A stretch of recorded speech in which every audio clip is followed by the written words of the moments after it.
The world is not in your books and maps, it's out there. Welcome to Primary Technology, the show about the tech news that matters. This week, OpenAI released GPT 5.1 with a warmer, more relational tone. Digital passport in the US, meaning you can add your passport to your Apple Wallet, came out. The iPhone Pocket, or Sock, however you prefer, came out. Jason's at Web Summit and talked to VP of Design at Adobe about their AI tools, plus Threads and Netflix getting into more podcasting and a ton more. This episode is brought to you by Clean My Mac and 1Password, and all of you, the members who support us directly.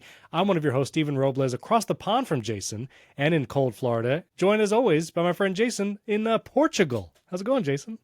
I'm not always in Portugal, just to be clear. You are joined always by me. I'm usually, rarely, although this is the second time we've done this show while I was in Portugal. So twice now we've done that. Because we're 2 years into this show. We're 2 years in.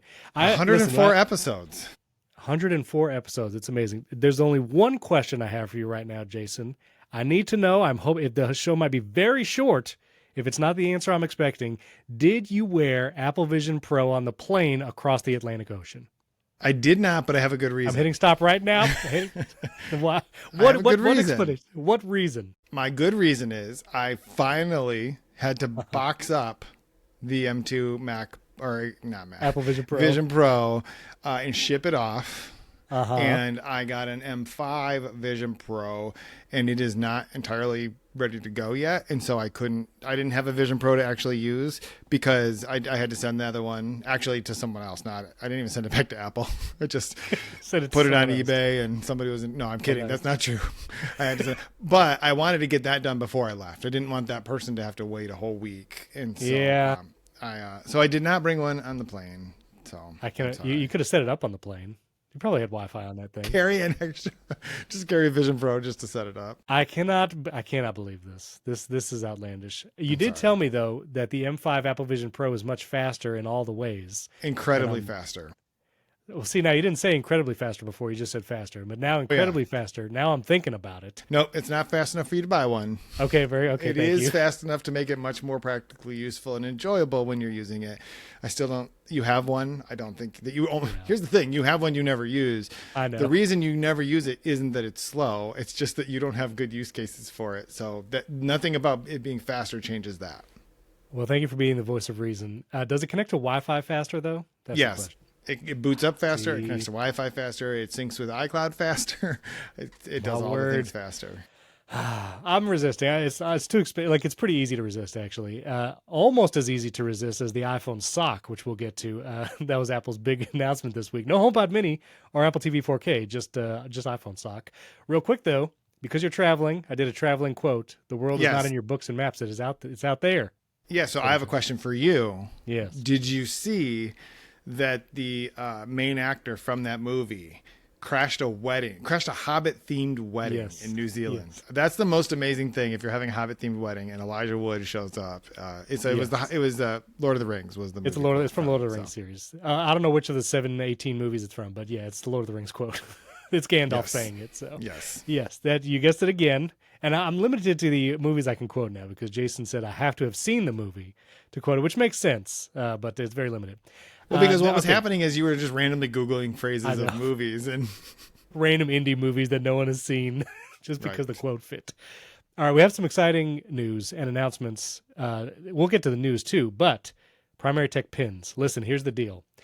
This went up for sale after we recorded last episode, but I put the link in the show notes. Some of you found it. I've been messaging you. Version 2 of the Primary Tech Pin is available, shipping worldwide. You can get it yourself, but here's the deal. This service, which is Fourth Wall, is what I'm using for the store, you have to sell at least 250 pins for them to ship. Now, some of you already bought them. We're not at 100 yet. So if you want a pin, you need to go now. It's going to be the first link in the show notes. It's a 3-week window, but we already did a week because they went up for sale last Friday. So 2 weeks. We have 2 weeks to sell 250 pins so they can actually ship to everyone in January. And here's how to help that. If you're listening right now, use the promo code battery off. See, I make the promo code so I could say battery off. Nice. Battery off gets you $5 off a $10 pin. So it's a $5 pin plus shipping. I make zero money from that. That discount takes away all margins. but I need everybody to go buy one. Well, we need at least 250 for this pin to ship. It's the Medieval Knight riding the polar bear. It's a beautiful pin. Version 2 is, I think it looks great. Fourth Wall does a great job with pins and stuff. There's my little army of medieval knights riding polar bears, which I've been having fun with. It's in the background of a lot of videos recently. So go grab a pin. I'll put the promo code and the link in the show notes. Battery off is the promo code. We need 250 to sell for them to actually ship. So go rush and do it. We have 2 weeks from today, and I hope you enjoy those. So, and you can get some Shortcuts merch while you're there. That's also where my Shortcuts store is right here. It appears also if you buy 8 of them, you get $5 off one of them, and you buy 7 more of them at full price, you get free shipping. So you do. That is true. Free shipping on orders $75 or more. So I've never done a successful merch store. And so I'm just trying all the things. I'm just I wanted merch. It's the holiday season. I'm just putting everything out there. We're just going to do it. And I'm going to force my family to do a photo shoot because I got them all Shortcuts merch. So my kids, my wife, everybody's going to do it. So there's that. And we also have some 5-star review shout outs. Got to do Mike, the overnight trucker. He's been listening to, since the Apple Insider days. He listens every week to Primary Tech. He listens to us in the truck in the evenings. And so, Mike, thanks for listening and supporting the show. Toddy Todd UK, guess what, from the UK, Battery Percentage John, he gave us a 5-star review. Thank you for that. And someone that you might know, Matt Harper 21 from the USA, gave us a 5-star review too. You know Matt? Yeah, I do know Matt. In fact, I would say that if there was a podcast where 2 people stood around on the side of a soccer field and talked about our podcast, it would be Matt Harper and I. We've been to a lot of soccer games together. Our daughters have been playing soccer for a very, very long time. And so, yeah, Matt's very a good cool friend. Well, thank you for that. We're almost at 400 5-star reviews. You could help us get there. I think we're 12 away now from 400 5-star reviews in Apple Podcasts. We're number 85 in the top podcast too, which is awesome for a top tech podcast here in the U.S. So thank you for that.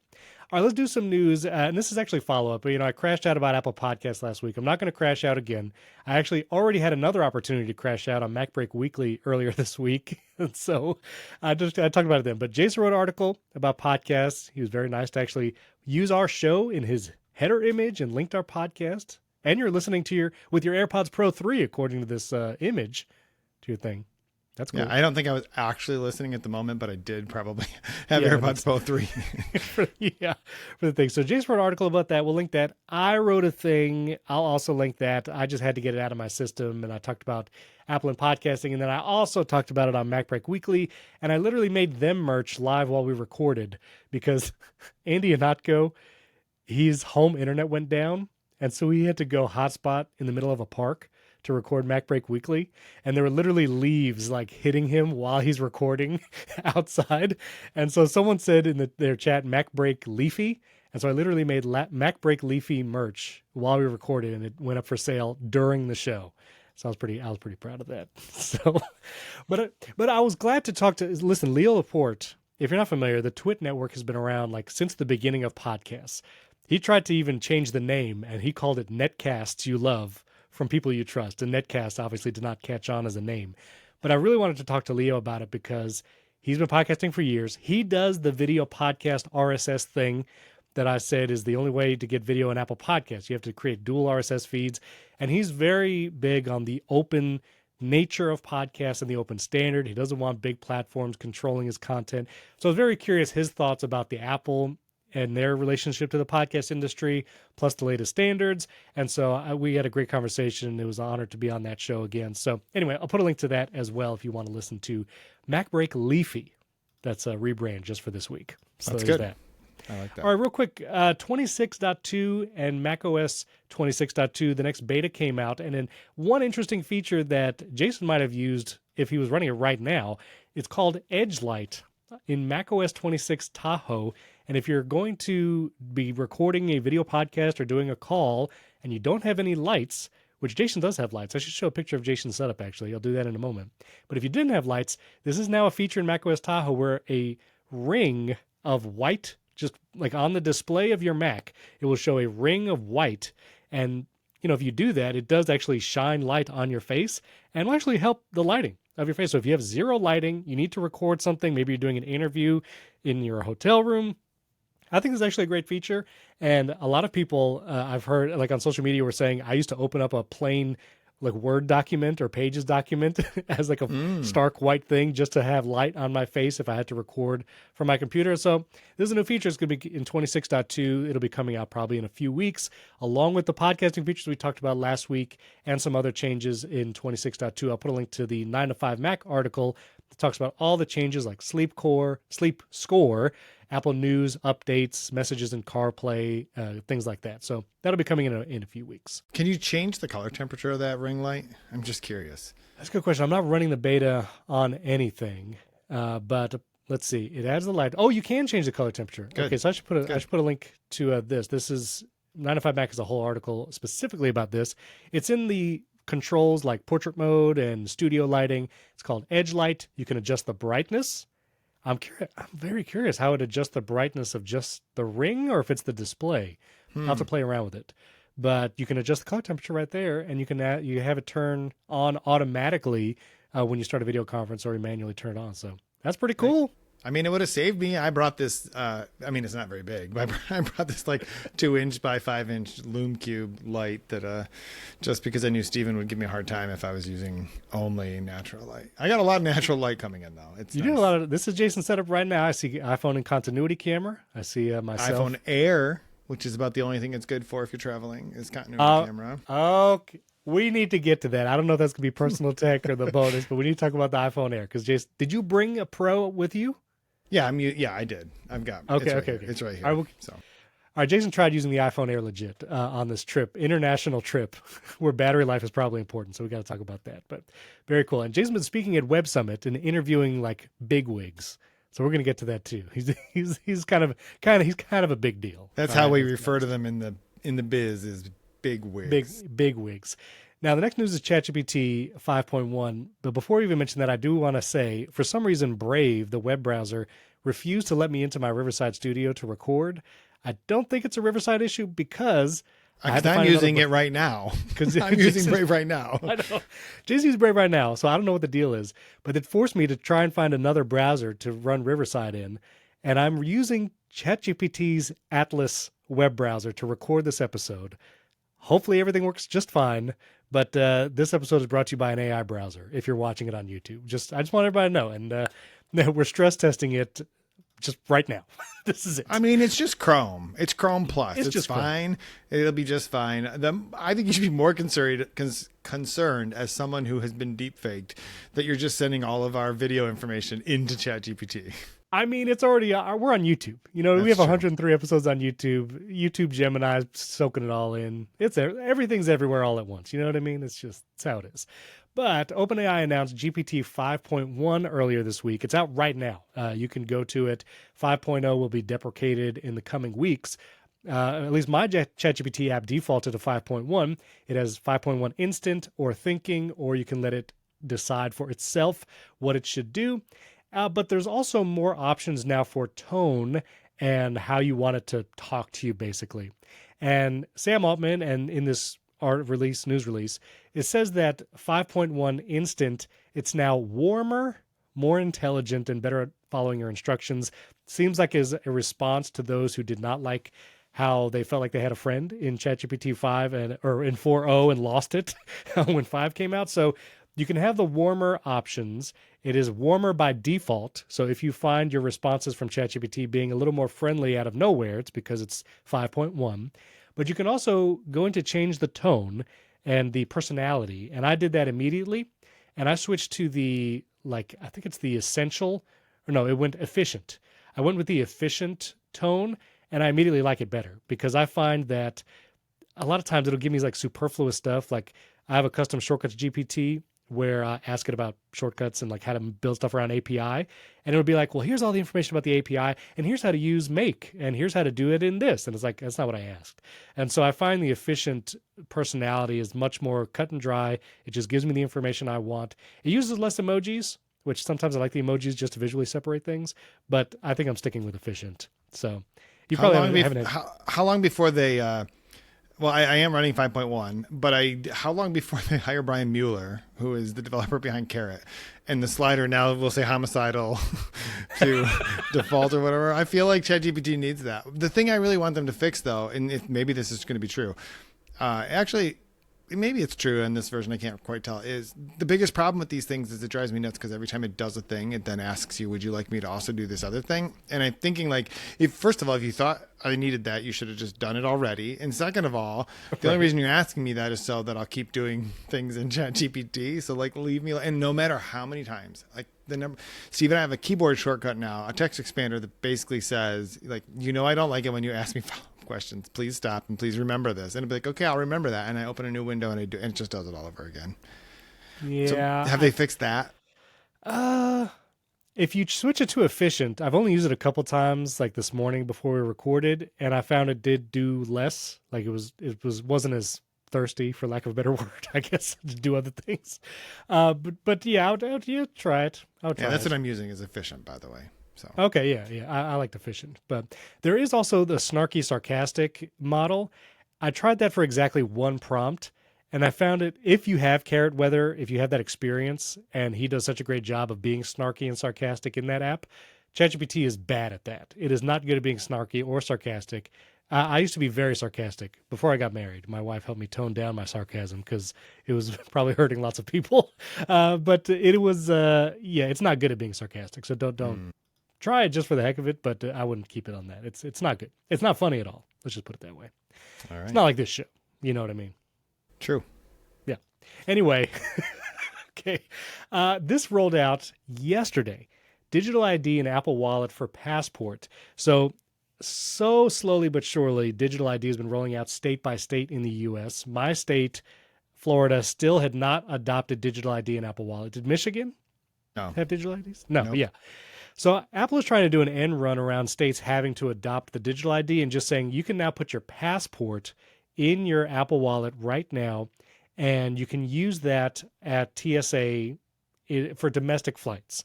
Now, a couple caveats. This does not replace your passport. If you're actually traveling out of the country like Jason is right now, you need your physical passport. Do not travel without it internationally. But for airports that accept this, it does take the place of the real ID, which back in May, the TSA here in the United States put the requirement that you have to have a little star on your driver's license or your ID to fly domestically here in the U.S. So this should take the place of that. Of course, not all airports will support it or have the NFC scanner technology to do this. So at least for a while, before we hear reports, I would still carry your ID if you're flying domestically. But also let us know if you're flying domestically in the near future and you can actually use this at an airport, especially states that don't already support digital ID. Because like for Florida airports, they don't support digital ID previously. I don't think they have the technology like Tampa International to use this. So I'm curious if it's useful anywhere. And I also want to mention you didn't add this yet, right? I don't even know. No, I just looked, but I think I could. It didn't even give me the option. It only gave me the option to add a driver's license for probably because you're states. not in the U.S. Maybe. But I did it yesterday. It's an interesting experience because you scan your passport page, but then also you have to tap the back cover of your passport because there's an NFC chip in there. I didn't realize that. I didn't know there was something in there. Yeah. So you scan that. It also scans your face multiple times, like you're doing a Face ID almost, to confirm your identity. It checks that with the system, and then it's approved. So mine's approved now. It's in my phone. A lot of people, I posted this across all the social media platforms, which is always interesting, like social experiment to see how people respond on different platforms. And a lot of people on X were negative about this feature. They felt like the digital ID was bad for a variety of reasons. But there was some misunderstanding as what you do, like how you use it. And in the Apple article, it talks about how you would actually present this. You would not, if you were at an airport that supported digital ID and you wanted to use it and they accept it, you do not hand your phone to anyone. The phone never leaves your hand.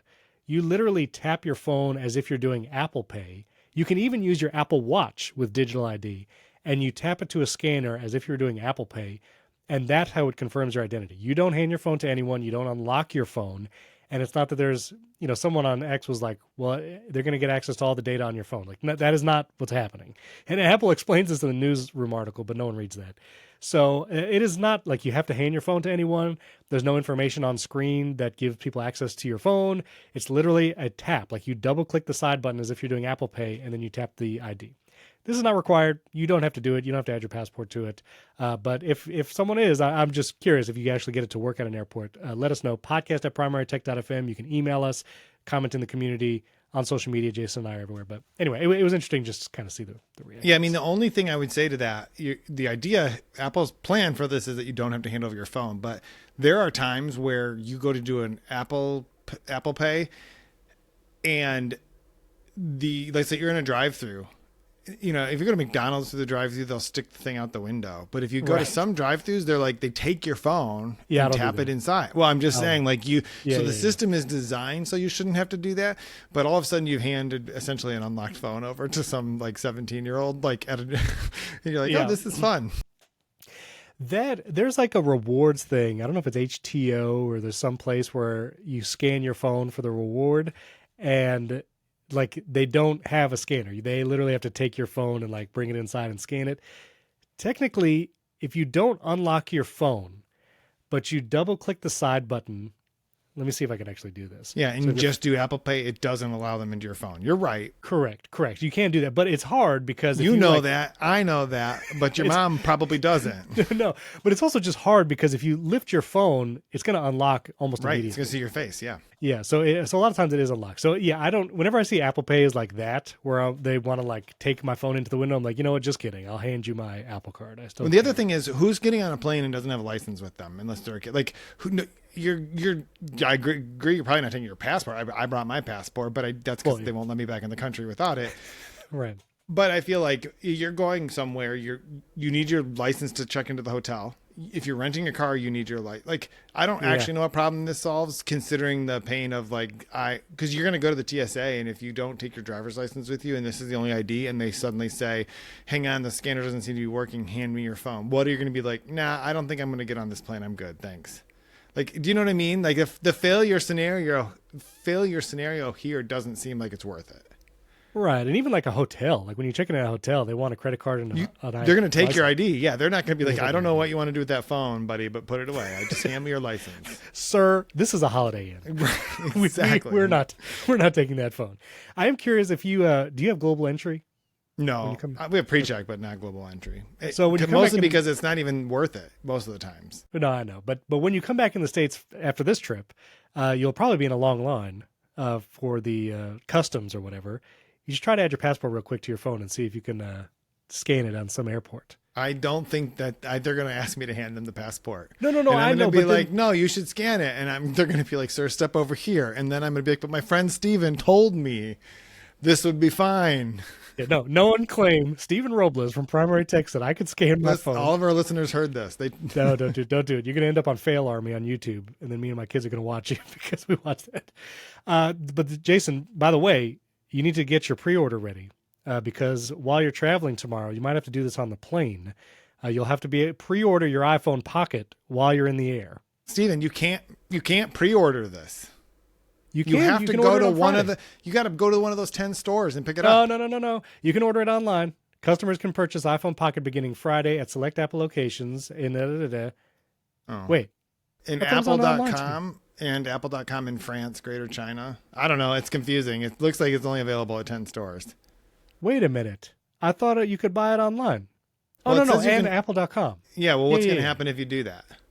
Well, I'm going to let you know tomorrow because I have... Someone has requested that I try to get some of these for them. And also, I'm going to get someone on social media, I forget their name, said I should try to get 2 of them and review them as literal socks. Like literally just, which would be very expensive for a funny video. I don't know if Apple lets you return these too after you put them on your feet. Maybe if you don't tell them. Should I ask for you have to go to one. You definitely have to go to one of those 10 stores to. No, there's no way you're getting a review unit of this, Stephen. Listen, here's the thing. If you didn't see the news, this is an iPhone Pocket is the official name. Everyone's calling it a sock because it looks a lot like the iPod socks. It is from the design studio Issey Miyake, which designed Steve Jobs' iconic black turtleneck. So that's the connection between the design and who's making this Pocket. A lot of people are saying this is not for U.S. markets. This is for like Southeast Asian countries when those crossbody slings are popular and such and that. Like Jason said, there's only one Apple store in the United States that's going to sell these. It is the Apple Soho New York City location, not even the glass cube. This is the Prince Street Apple Store, one I have an affinity for because it was one of my first Apple stores, and I used to visit it all the time. But then all these international stores. But yeah, it's a sock. It's a sock you can put your iPhone in and other things. I did see Hype Beast on Threads. They actually posted this video last night or yesterday where they were showing it off. And this is like the packaging that it comes in, fancy packaging. And it showed many different places where you can put the iPhone sock. They're showing off the texture, the fabric, very high quality, I assume. And they also shove a bunch of stuff in there. This person put keys, Beats headphones, their phone, all of this in the one pocket. I would not do that. Just to scratch, I might scratch with the phone. Also, that phone's getting stolen. If you saw that clip of the person carrying the phone on the bag, that's definitely getting stolen. But yeah, this is the sock. I was going to show you that Patagonia makes the same thing because I took my sock and then I realized if I showed you my iPhone in this sock I just took off my foot, but we were going to get an explicit tag because that's disgusting. So now I'm just sitting here without a sock. I'm just sitting here with one sock on. My feet are going to be cold. Oh, that's hilarious. Anyway, I don't know if I'm going to. The other thing is it's $150 for the small version, $230 US for the big version. $230. That's. You said you were going to write about this, right? You're going to write about it? I probably will write about this. I'm not going to buy one. There's zero chance.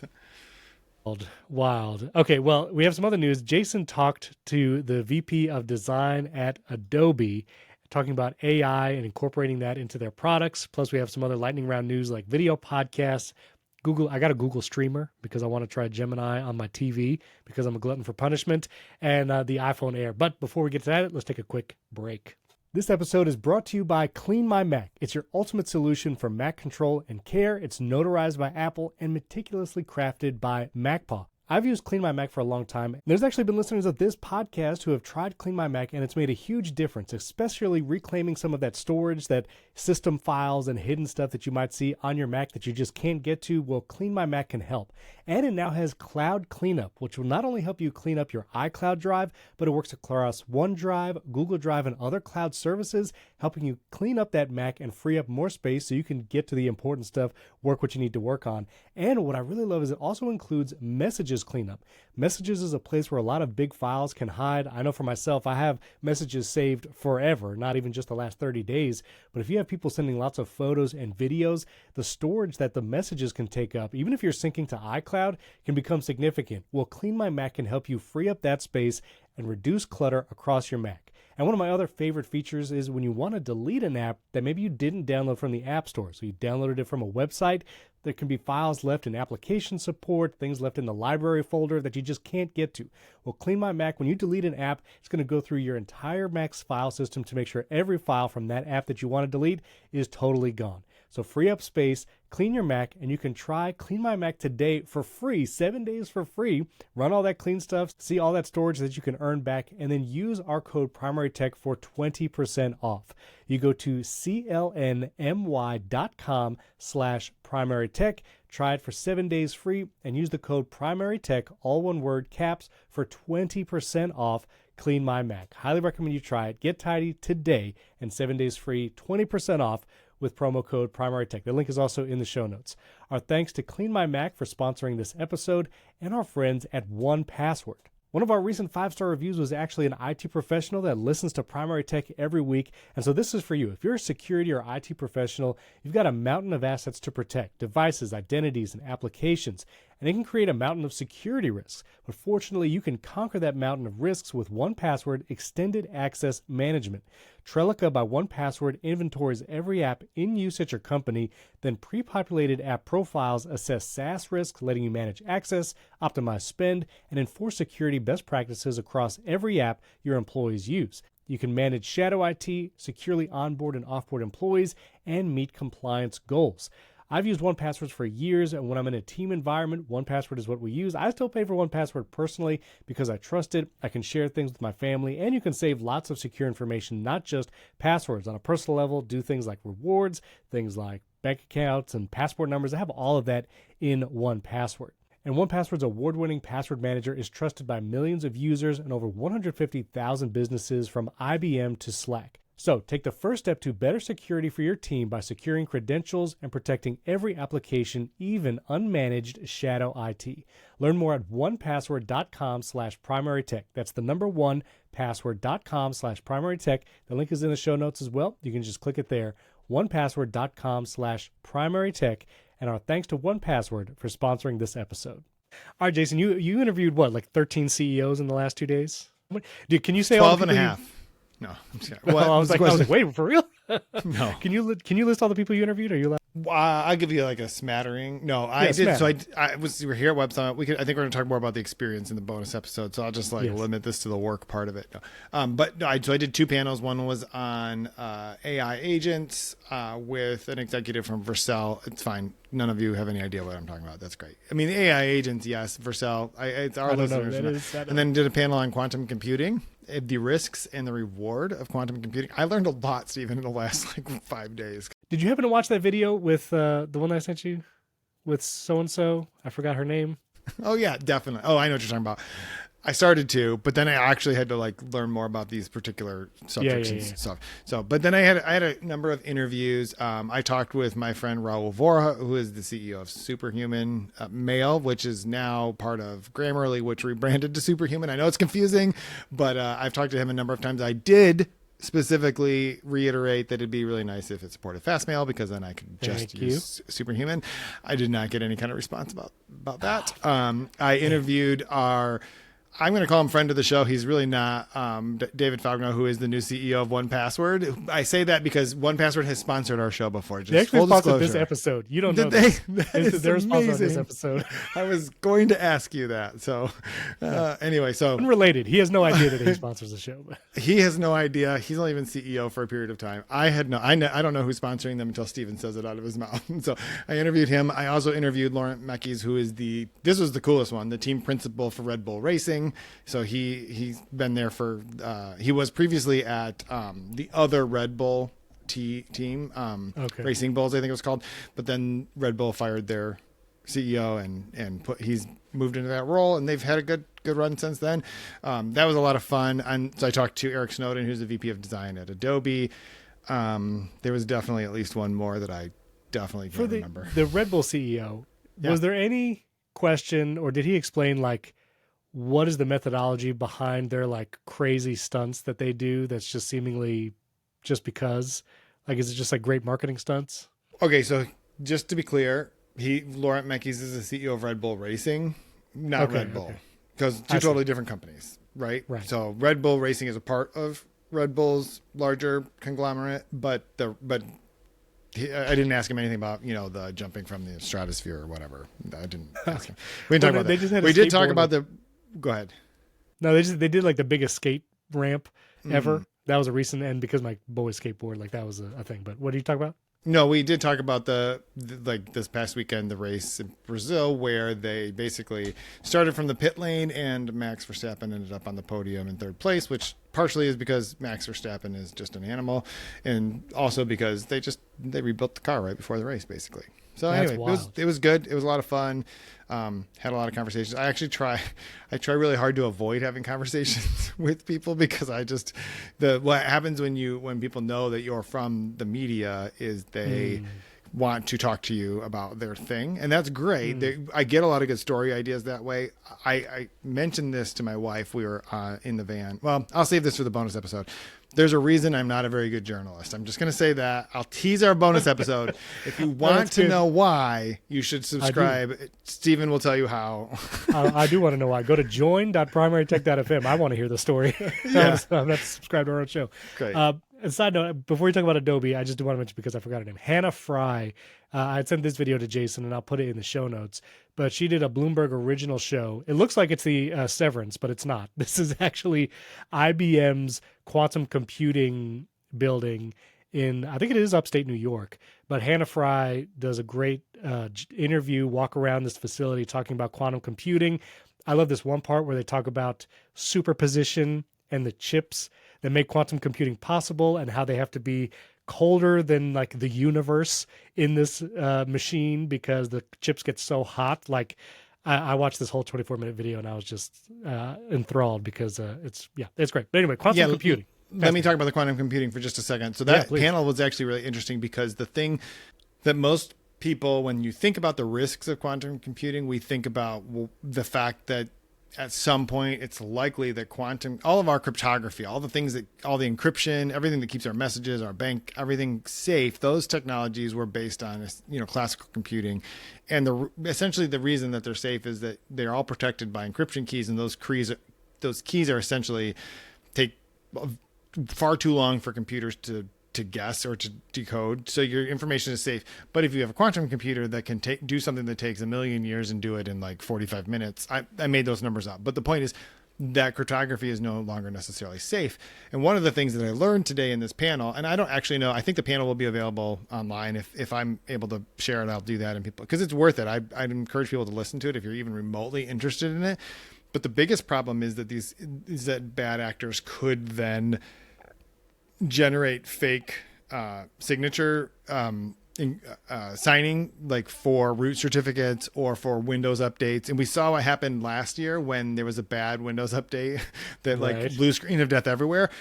Well, imagine if that happened, that bad guys, bad actors, hackers could take over every single Windows computer in the world, but you didn't know. There's no blue screen of death. Like, what if they just had access to it at the root level? And so certificates, that's the word I was thinking of, root certificates.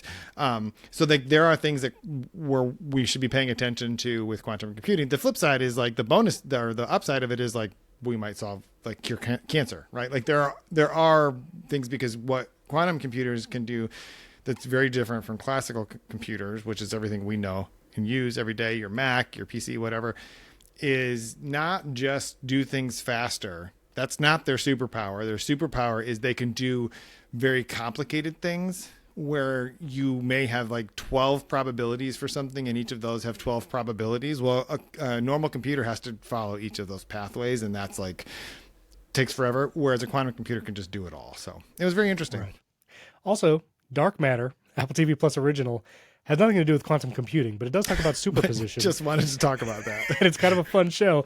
But superposition is like what allows for quantum computing, which is like, it can, I don't have full understanding of it, but basically like normal bits on a computer chip, there's two positions, like 0 and 1, like it can be on or off.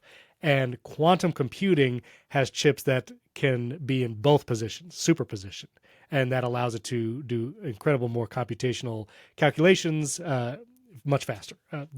That is my layman's terms understanding of quantum computing. Yeah, and they're called qubits. Those qubits can be what's called entangled, which means the state of one instantaneously affects the state of another, even if they're like separated by, I don't even like know how far. Time and space. Yeah, exactly. A bookshelf in Interstellar. Who knows? Yeah. Something along those lines. And so there's just all of these things that make no sense to me whatsoever. So I love that I can put a chapter, because I love chapters in podcasts. I could put a chapter in this podcast that says quantum computing, and it's going in the title of this episode too. Yeah, because I think we talked about it. But anyway, and I love the fact that none of our members will be able to see them, that chapter. No, they can't. Well, if you go to join, I'm sorry, I don't bring it up. You can see it there. But anyway, okay. So talk to me. So you interviewed the VP of Design at Adobe, and you talked about AI stuff. What do you say? Yeah, well, so I mean, they had Adobe Max. Was it last week? We made a bunch of announcements. And so we talked a little bit about some of the tools that they've built in. You know, I told them that the thing that everyone was most excited about is that now Photoshop will rename your layers for you. You know, look at what's on every one of those layers, and it will rename them. So you don't just have like 175 layers with random names, and you're just looking at it, and maybe you can make out what the mask is on that layer, or you can't, it'll just rename them all for you. But one of the things they just talked about, that there are tools that they're building, and I really wanted to get to like the philosophy of it, like, because it feels like, we're only like a little more than 3 years from ChatGPT coming out, right? And that was just kind of crazy. And even when ChatGPT came out, it wasn't until, was it 3.0, that it really was like, holy smokes, this is magic, right? I think 3.5 was like, now became pervasive. And Adobe, so in that short of a period of time, has said, listen, we look at our customers. What are they going to do? What are the things that we can be building? Like the ability to simply type in natural language, do this thing to a photo, right? Or the podcasting tools that they built into Audition, which will isolate voices, which will remove background sounds. We talked, I think, previously about the live demo that they did. I actually asked them about the live demo of the person in Seattle with the bell ringing in the background. And I said, how long did you have to wait for a boat to come along? Or did you have to pay a boat to come along to make sure that would happen while you were doing a live demo? And they wouldn't quite answer that question, which is fair. I get it. But they did insist. They did insist. And I don't think that this is worth mentioning. Like all the things they demoed, they did live, which is not a thing that every tech company does. They don't do all those demos live. They showed them off. So yeah, I mean, I didn't mention any names. That was Steven. So but anyway, it was great. And just the idea, like Lightroom now will auto cull your images. It'll look at the images. It'll automatically suggest removing the ones that are slightly out of focus, or where the lighting is bad, or where somebody walked across the frame, or all those different types of things. And you can still look at it and be like, no, I disagree with you. I like this particular image. Let me keep this image. And so we talked about those tools. We talked about like kind of the risk of making things too easy, right? And I gave him my pitch, which is, that sounds interesting. I have a theory, Stephen. Yes. Which is that the AI tools that exist today are best used by people who are capable of doing the things, but the AI will save them time. But the point is that they know what the outcome should be. Right. So if I use AI to generate research on an article, when I get to the end and I look at the research, I know what should kind of be there. It just helps fill in the blanks for me so that I can like not do 75 Google searches. Right. But I kind of know like the bounds of what information should be there.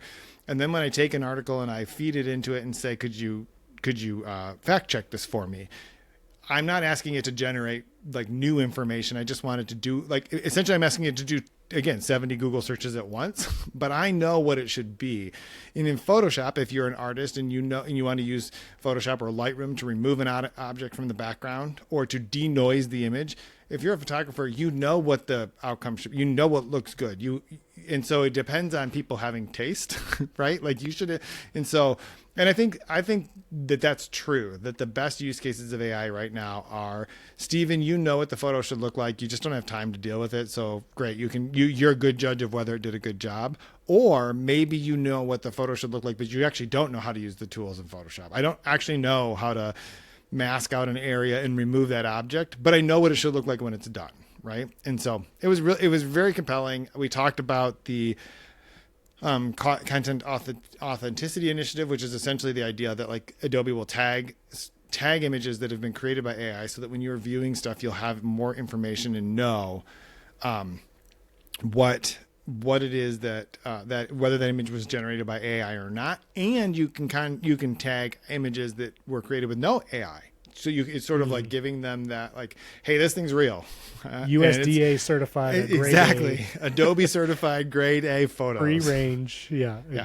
So I'm curious. That's awesome. So I'm curious, either with the Adobe VP or any of the people you talk to, what was the general like tone about AI slop or content and how that's going? The companies that actually have a hand in like creating this stuff, like what was like just the overarching theme, if there was any? I don't know. I'm not sure I could speak to like the overarching theme. I will say that while we didn't talk specifically about AI slop, I kind of like breezed past that. But the thing about Adobe is like to use most of those tools in those AI tools, you have to be using Adobe, and Photoshop is not an entry level thing. It's not like Sora where you can just be like, make a thing, or even like Nano Banana or VO or any of those things, which are pretty accessible if you want to use them. You have to be subscribing to Adobe Creative Cloud. You have to have downloaded a bunch of software. You have to like know what to do when you open it. So this is really like refining the edges for people who could already do, like, you could already do all the things that we see AI slop doing in Photoshop. It was just harder. The AI just removed the friction.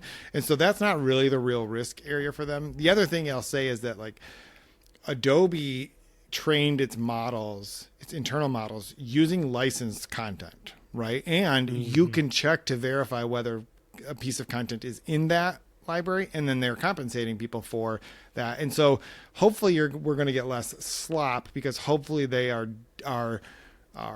there's more friction to get into it, and then there's also a better corpus of data used to train it. Does that make sense? Yeah, for sure. Yeah, it would be nice if all the companies that are making tools to generate this stuff were as, I don't know, thoughtful about that kind of stuff. And here's the thing: Adobe has, look, people. Adobe is surprisingly big in terms of its enterprise presence, right? Like Adobe is more comparable, is less comparable to Canva and Affinity, and more comparable to Microsoft and Salesforce and Oracle, right? Like it is an enterprise software. It's used by a lot of designers and photographers and whatever, but it is like they take it very seriously. If you are, I mean, they're not an AI startup. They are building a lot of AI tools, but the trust and the brand depend a lot on its reputation.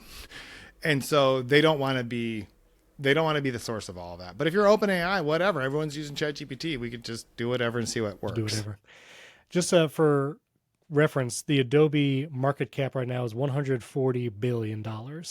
And we're going to talk about Disney in a second, but Disney is around 200-something billion dollar market cap.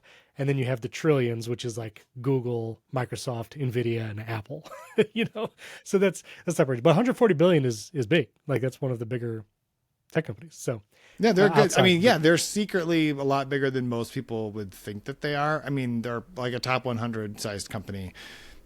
Yeah. They're influential and everybody uses them. And they make a lot of apps like InDesign.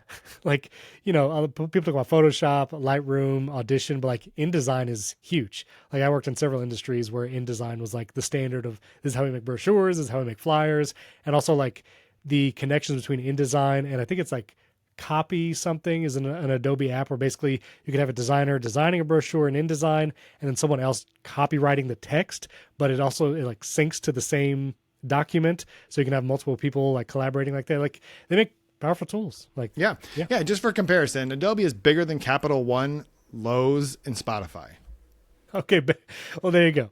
Very good. Well, that's awesome. Well, I want to hear more about Web Summit in the bonus episode and about your iPhone Air in personal tech. But let's do a quick lightning round. There'll be a chapter for every topic in the lightning round until further notice. We'll have to do an official poll. That was, I think, the vote that people said. Like, give us as many chapters as you can. There was a couple on YouTube that said like, yeah, just general, but I'm gonna do a chapter for every time because why not? But we talked about how YouTube TV lost Disney products like ESPN and the ABC. Well, Disney is losing $4 million a day in revenue because of that YouTube TV blackout.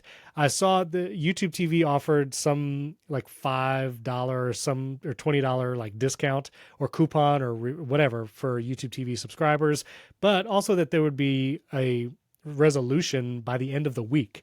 So we might see Disney's channels and ABC come back to YouTube TV very soon. I would be glad. This way I can keep my mom on YouTube TV and then she will get ABC back. But we'll see. But Disney is the one losing money in this regard, not YouTube TV. And I looked up, because we talked about it on MacBreak Weekly too, YouTube TV is like 10% of like Google's revenue or something or less. So when it comes to like the big picture, this is more important to Disney than it is to Google, which is why Google and YouTube TV will just be like, nah, we'll just wait till you agree to whatever we want. Listen, there are people at Google who don't even know YouTube TV exists. There are people at YouTube who don't know that YouTube TV is a thing that actually exists. I bet you there are people like this. YouTube TV doesn't matter to Google at all, really, like in the grand scheme of things. And so like, whatever, like, okay, some people left and signed up for something else. Like it's fine, right? Like doesn't matter. It definitely matters to Disney more than it matters to Google. Correct. And speaking of streaming and Google, I saw the news that Google Gemini is going to be coming on the Google Streamer stream box, and you can ask it like for recommendations as well as things. So I literally bought a Google Streamer the other day because I wanted to try this and compare it to Apple's voice assistant on Apple TV. Because anytime I've asked it for recommendations, it's not usually great. Like if you ask for a specific movie, or if you ask it for like movies with Harrison Ford, like Apple TV's voice assistant can do pretty good at that. But if you want it to be like, show me some disaster movies I'd like, it doesn't get that. So I'm curious. I don't know if Google has enough data on my watch habits, but I've been using the streamer to do my daily evening stuff. And then once Gemini hits, I'm going to ask it to recommend disaster movies to me. And if it doesn't tell me The Core or Day After Tomorrow, I'm returning it. But Anyway, very specific. You have a very specific window of very specific success versus failure.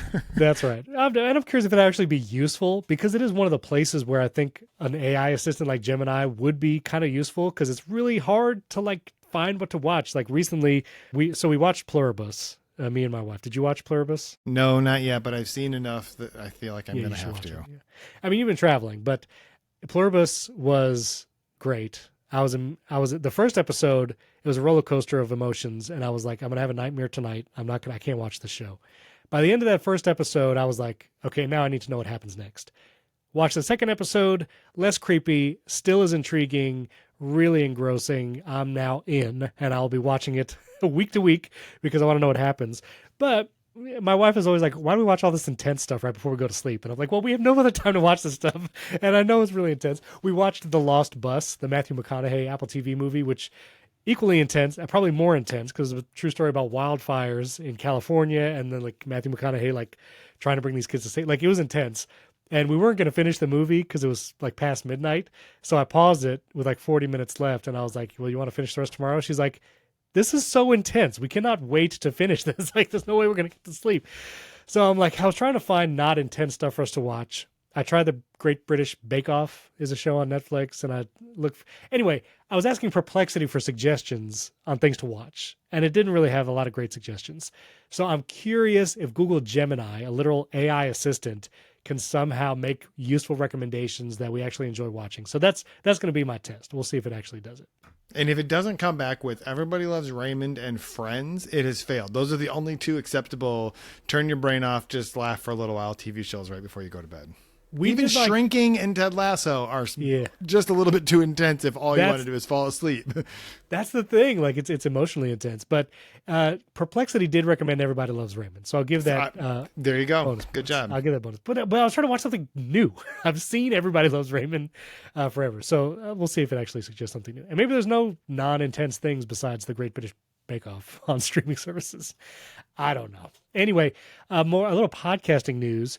Threads announced that you'll be able to link your podcast in your bio, and they're going to highlight when podcast episodes are shared in the feed with this like colorful highlight, and people can actually preview the episodes right there in the feed and on your profile. I have not gotten access to this feature yet. I'll be doing it immediately once I do get access. It seems like you have to link the Spotify version of your show in order for this to work, so that's a little like side eye. I'm not sure why that's the case, but I'm going to be doing some more research there, and we'll enable it on my Threads profile when I get that. So there's that, and also Netflix. Not only is Netflix partnering with Spotify to license video podcasts for its platform, but now it's also looking to make original podcasts that would be Netflix original video podcasts. And again, Netflix, if anyone from Netflix is listening, just want to say, we'll be an original podcast. You give us. We're very original. We are also willing to let you put Netflix original on the title card of this show. Absolutely. Just what do we think? $5 billion? $10 billion? What's our price, Jason? Listen, $50,000. 50,000. I mean, that would be nice, but no. If Steven, you have never sent me an Apple Cash for more than that, so at this point, my number is not that high. I'm just being honest. Fair enough. Oh, I forgot to do one side. So in our show notes every week, if you didn't see this, you can send us a text message. We tried the voicemail thing. There was a few listeners that had trouble leaving us voicemails, and so I turned that service off. And now, if you just want to send us a text, there's the top link in our show notes. It says send us a text. You could click that, tap that. Steven's phone number. It's right there in the show notes. Directly to my phone. That's right. No, it does not. But we see every message, and so we got a couple text messages. Miguel, the truck driver, was one of them. But you can send us a text. Just click that. We'd love to hear. That'd be a great way to share feedback. What was that I asked before about? I asked about something. I don't know. Listen to the episode and then listen back to the whole episode, another download.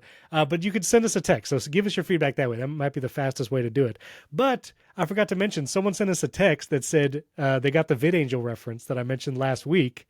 And supposedly they're an Angel employee. Now listen, if someone at Angel or VidAngel is that you listen to this show, we would love to have VidAngel as a sponsor as like the funniest joke, because I've talked about VidAngel on Movies on the Side with Nate.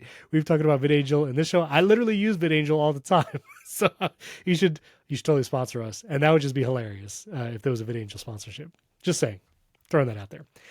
Aside from podcasts, last couple little news, the Valve, they make Steam, the service, and they are releasing hardware next year. It's entering the gaming wars. This is going to be, they're making a bunch of different products. It's calling a Steam Machine. There's this Steam Machine Cube, which looks pretty cool. It says, The Verge says it's barely bigger than a box of Kleenexes. It is going to be expensive, like probably upwards of $1,000, but this is almost going to be more of like a PC for your living room than a gaming console, and it will have access to the whole Steam library and things like that. I think this is interesting because I have two sons who play video games. My middle son wants a PC. Like, he wants a PC because there are certain games that have unique features on the PC, or you could do like different kinds of mods. And I've resisted getting a PC for obvious reasons, but also just like it would only be for that. And to get one that can actually play video games would be way more than I want to spend. But I'm curious because Valve launching this almost like a PC. I'm curious how PC it'll get. But then Microsoft has said that their next Xbox, which might not come till like 2027, is going to be more just like a PC in your living room. Like, it's just going to run Windows, but obfuscate that as a gaming console, but it will be there. And so that you could just run like full Windows stuff when you wanted to. The Vergecast talked about this. It's been hilarious how many times Microsoft tries to get Windows on your living room TV. Like, Windows Media Center was a thing back in the day. And then there was a streaming box that they had made. And now they're just going to try and make the Xbox that. So just have my eye on this. And if you're into gaming, let us know if this Valve products and this hardware would be interesting to you. But yeah, do you do any console gaming? Do your kids do any console gaming? I mean, no. I mean, technically, the Switch. That's the closest to console gaming. Yeah. We do Switch. You have a Switch too? No. Do you get a Switch too? Our 11-year-old would very much like a Switch too, and we very much don't need to spend $500 on a reason for them to spend more time playing. Like, they play Minecraft. You know what? You can also play Minecraft on basically everything.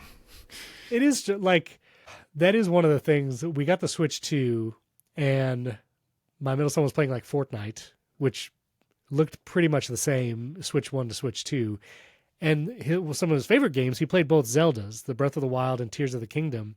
But if you want to get 4K upscale or faster frame rate versions of those games, you have to buy them again. Yeah. And they're like $70 or $80. And it's like, well... So we basically just got better controllers, and like when he uses it handheld, it's a nicer screen. And because we haven't got any like the Switch 2 games yet, like the Donkey Kong Bonanza. I hesitate whenever I have to say the word donkey because I say it funny, I guess. But anyway, how do you say that word? How do you say that character? A donkey? Donkey Kong? Donkey Kong. I don't know how. That's all I say. D-U, Dunkey. I know. Like that. Wasn't there a war movie, Dunkirk, or something like that? Dunkirk, yeah. Or Donkey. I should say like Shrek. Just and run the whole thing. Anyway. You should say everything like Shrek. That would just be a good way to live your life. Variety refuses to keep this page loaded, so I got to share it real quick. Oh, it did it again. What is wrong, Variety? Okay, here it is. It's because you're using an AI browser to record. No, this is Safari. This is Safari. My tab groups are in Safari. Look at this. Why does Variety keep doing this? I don't know, but put it in reader mode, bro. That's another shirt. I got to make that a shirt now. Put it in reader mode, bro. Put it in reader mode, comma, bro. Yeah, I guess it was because content blockers were preventing the ad at the top. So look, there's reader mode for you. Okay, just telling you. Put it in reader mode, bro. That's hilarious. Anyway, 11 Labs, which I use periodically, is partnering with celebrities like Matthew McConaughey and Michael Caine, to allow licensing of their voices. So pretty soon you'll be able to just pay if you want to have Michael Caine read your audiobook. You can do that. And I don't know. How does that feel to you? Do you care about that? Whatever. I mean, I do think that the author of a book should read their own audiobook. I think that that's a good thing. I don't know. Fair. Like, this is interesting. This is like you can have Shaq yell at you in the morning to wake you up on your Echo Dot or whatever. Like, I understand why. And this seems like it's different than when, James Earl Jones allowed them to make his, like, that's a little bit different, but I don't know. Like, this is inevitable. I'm not saying anything. I don't mean to throw shade at Matthew McConaughey or Michael Caine, but if a well-known person enough incentive, that there are weird things like this that they'll probably be willing to do. Right. If you pay them enough money, people will let you use their especially if you've made your entire living on sharing your likelihood and getting paid for it. I mean, your likeness and getting paid for it. That this is just the next evolution of that. You know, Michael Caine is 92 years old. He is 92. That's wild. So that's one of the things too. Like, I view this kind of AI stuff one level better than AI slop, like, because it's not totally AI generated from nothing. It is an actual person's voice trained. And like you're saying, the James Earl Jones, they used his voice in like the Obi-Wan series. That was like half AI generated or whatever. It doesn't feel as icky to me as AI slop.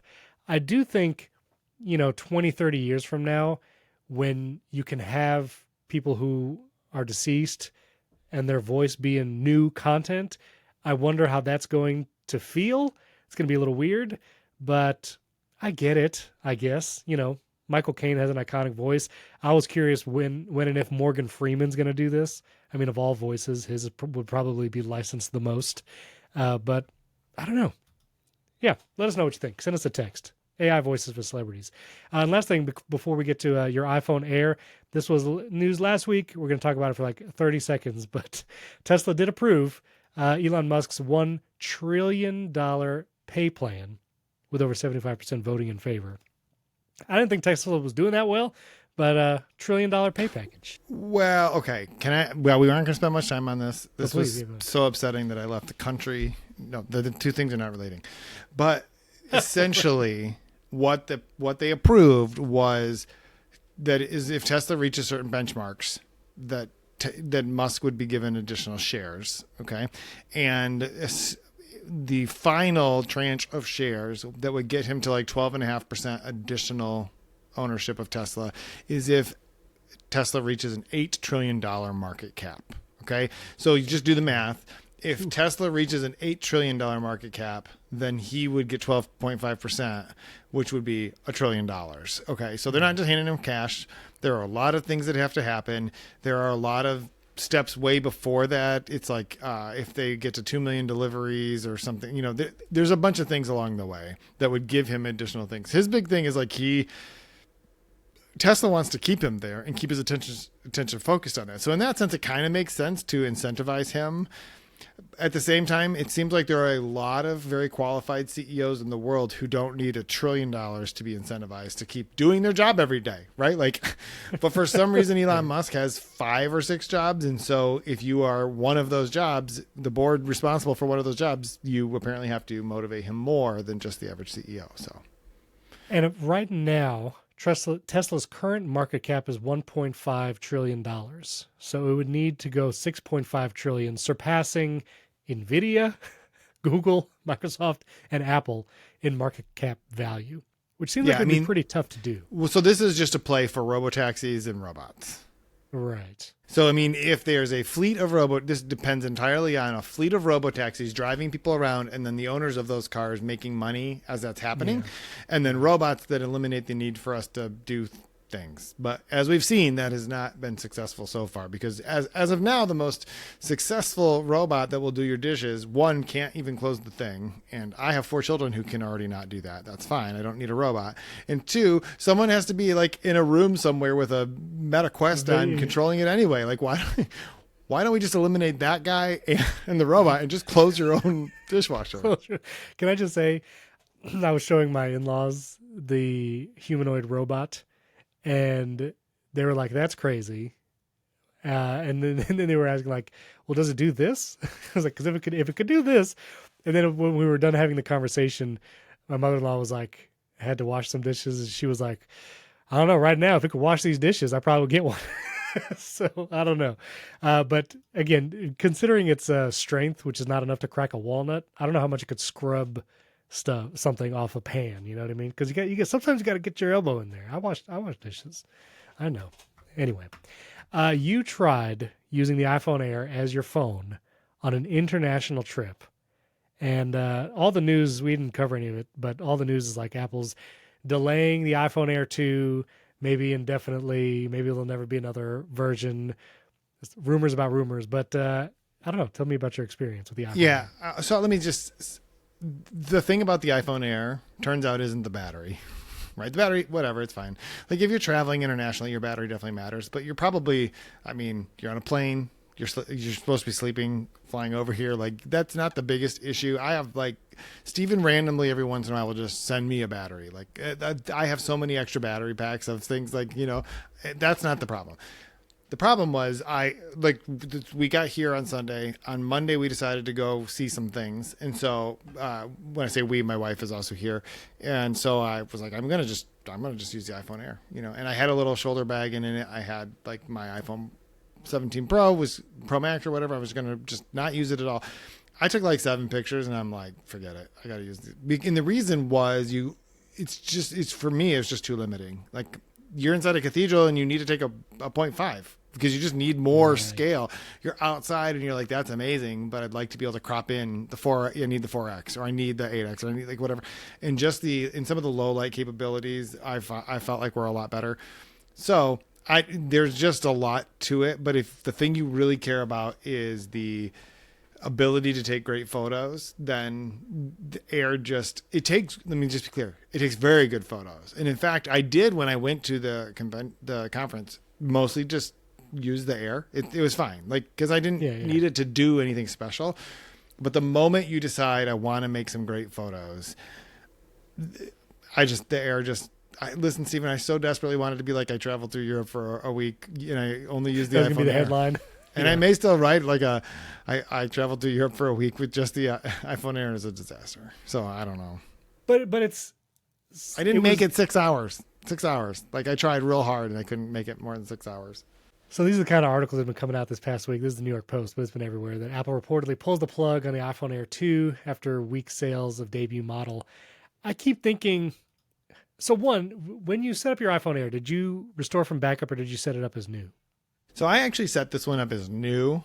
I kind of wish I would have, for this particular experiment, I actually wish I would have set it up. And I almost wiped it out and just restored it from a backup of my 17 Pro Max so that it would be like picking up one is exactly the same as picking up the other one. But then I realized, what do I care? Like I have the camera app, I have the photos app I have mail app. Like I had the things I needed. I could have done it without really a problem. Like I literally never once think about, will I have the right information on one iPhone or the other? Because it's all there. The only difference is the apps might be in different places. Right. Yeah. I thought about getting it again just to see how the battery life was setting it up as new. Because everybody says, I don't know, that for some reason battery takes a hit if you restore it from iCloud backup or device. No, that's purely anecdotal. It's not, there's no empirical evidence that this is really a thing. Right. But the camera thing, I mean, even just in the last week or so, I've been trying to pay attention of when I'm tapping like 4X and things like that. And man, I use it a lot. It's so good. It's so good. And even something simple like here in my studio, if I want to take a picture of the primary tech pin, remember we have to sell 250 of these in 2 weeks. Like sometimes because like the way my shadow is being cast, if I try to get close to it on the desk, I'll move back and hit 4X and I get a great photo. Yeah. And just little moments like that, I'm like, man, I would miss that. And then being outside, my wife plays in a lot of concerts. Using the 4X and 8X in like an auditorium is pretty wild. My kids do dance recitals, and using that 4X for video is pretty incredible. Like you get amazing video from that too. And so it's tough. I mean, it's obviously physically not possible right now, but an iPhone Air with the cameras of the Pro, that would be super compelling. And maybe I would use that, but I don't know. I've also been using without a case. I've been going caseless. Yeah. I actually think an iPhone Air with the cameras of the base iPhone would be fine. I mean, I do really appreciate the 4X and 8X, but I actually think that if you had to choose, there's a reason that they've chosen to do the ultra wide and the wide on that. And if the next version of it had that, I think that'd be a good step in the right direction. I'll just say like, okay, sure. They're saying that they're pulling the plug, whatever. I don't know. Like, also, have you ever seen an ad? Like we talked about this. I wonder if the two things might be correlated, that no one's buying it. And also they don't know it exists. Cause I was in an Apple store not that long ago. I don't know if we talked about this, but I went in there to replace the screen on an iPhone and they actually just handed me a new M2 iPad Pro because that had some weird stuff happening on the display as well. And there were more iPhone 16s on display than iPhone Airs. Really? No, there was just everywhere. And they told me we sell these all day long. People buy these. Why? Because of the cheaper version. You do the iPhone 17. 16s, because they still sell the 16. Do they? Oh, yeah. They sell the base 16. Of course they do. Yeah, they do. They've always sold the previous year base model, and they were everywhere. They had how when you walk into an Apple store, there's the tables along the side, 2 full tables with just 7 or 16s, every color, all of it. I couldn't find an Air anywhere. The colors too, like the colors of the 16 and the base 17, they're just going to stand out, especially someone walking in a store, and if they want a nice color phone, it has 2 cameras.